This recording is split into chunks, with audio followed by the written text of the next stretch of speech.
princípios magnéticos e eletromagnéticos. Bom dia. Então, nessa aula a gente vai começar a falar um pouquinho sobre eletromagnetismo, né? Para passar esses princípios básicos, a primeira coisa que eu quis mostrar para a gente poder entender um pouquinho desses princípios magnéticos é a relação entre movimento, eletricidade e magnetismo. Então a gente vai construir um motorzinho mais básico que existe, é o motor homopolar. Para isso eu preciso de uma pilha, né?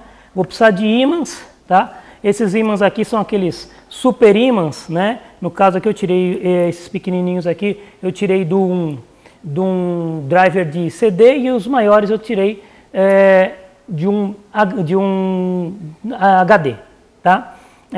Ele é chamado de ímã de neodímio, ok? E nós vamos precisar de uma bobina, né, o mais simétrica possível, tá? A minha habilidade manual não é tão grande, né? Mas a ideia é só para mostrar o funcionamento. Então eu coloquei aqui o ímã, né? A pilha coloquei um fita isolante aqui só para não escapar, para poder girar melhor, né, sem escapar, coloquei um fita isolante. Escolhi ligar no ímã o terminal positivo, porque o terminal negativo é maior, né, mais fácil de funcionar, tá? Então conectei ao ímã a nossa pilha e agora a gente vai tentar conectar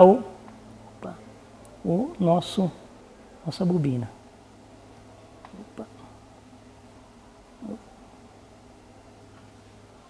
E aí está o nosso motor homopolar funcionando, ok? Beleza? Ótimo. Bom, para a gente falar um pouquinho mais de eletromagnetismo, a gente começa a falar dos componentes, né, que trabalham com eletromagnetismo. O primeiro deles que a gente vai trabalhar é o nosso transformador, tá? Então o transformador, né, se vocês derem uma olhadinha na teoria, vocês vão ver que tem um lado que normalmente a gente coloca a tensão mais alta, que é o chamado primário, e o outro lado a gente coloca a tensão mais baixa, que é o chamado secundário, ok? No caso existe um padrão de cor, só que a gente normalmente não segue isso aí porque alguns fabricantes não adotam, mas normalmente o lado da mais alta tensão é preto, amarelo e vermelho. O preto e amarelo é o enrolamento para 110 e o preto e vermelho normalmente é o enrolamento de 220. E no secundário, né, aí pode ser vermelho, azul, verde, né, tem vários padrões de cor, tá, onde você tem a tensão mais baixa. Bom, normalmente tem etiqueta marcando, né, o lado de alta tensão, lá de baixa tensão. Não é o caso aqui. Como é que a gente identifica esses parâmetros utilizando o multímetro, tá? Para a gente não marcar errado. Então, a gente vai colocar aqui para medir continuidade com o multímetro, né? E aí eu vou medir. Se a gente lembrar da teoria, né, a relação de espiras, ela é proporcional à relação de tensão, tá? E então, o enrolamento de primário, né, que é o alta tensão, ele deve ter mais espiras. O enrolamento secundário, que é o de baixa tensão, deve ter menos espiras. Portanto, se eu medir com o ohmímetro o enrolamento primário, a resistência deve ser maior do que no enrolamento secundário. Então, a gente vai colocar aqui para medir resistência, né? E vamos tentar medir aqui enrolamento primário, vamos ver quanto é que vai dar resistência no primário. 192 ohms, ok? Né? Se eu for medir o secundário, a gente vai ver que é bem menor a resistência nele. Vamos tentar medir aqui.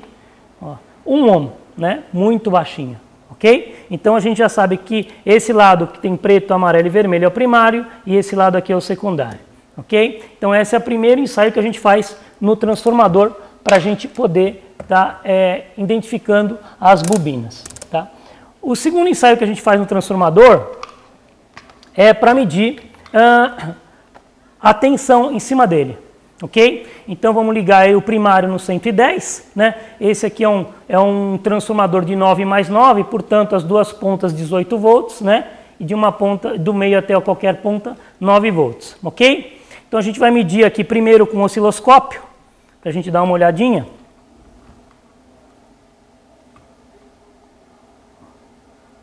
Opa. Deixa eu só tentar conectar. Isso, né? Bom, então no osciloscópio, né, a gente vai conseguir medir o valor de pico, né? Então está aqui no centro, nós estamos na escala de 5 volts e aqui nós temos 3 quadradinhos, portanto aproximadamente 15 volts, né? Se eu pegar a calculadora aqui para a gente calcular o valor RMS, né? Então nós temos 15 volts, vou ter que dividir por raiz de 2, né? 2 raiz dividido, tá? Então aproximadamente 10,6 volts seria o valor RMS se a gente for medir com o multímetro. E aqui é uma coisa importante a gente tá diferenciando, tá? Então a gente mediu esse valor, agora eu vou medir com esse multímetro o valor RMS, né? Vamos tentar observar quanto que dá. Deixa eu pressionar bem.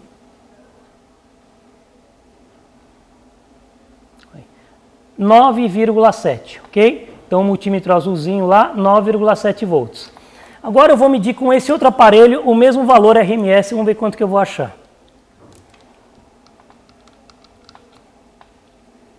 10,2 praticamente, certo? Ok? Então o aparelho amarelinho lá, né? 10,16, 10,2 aproximando para uma casa como outra, ok?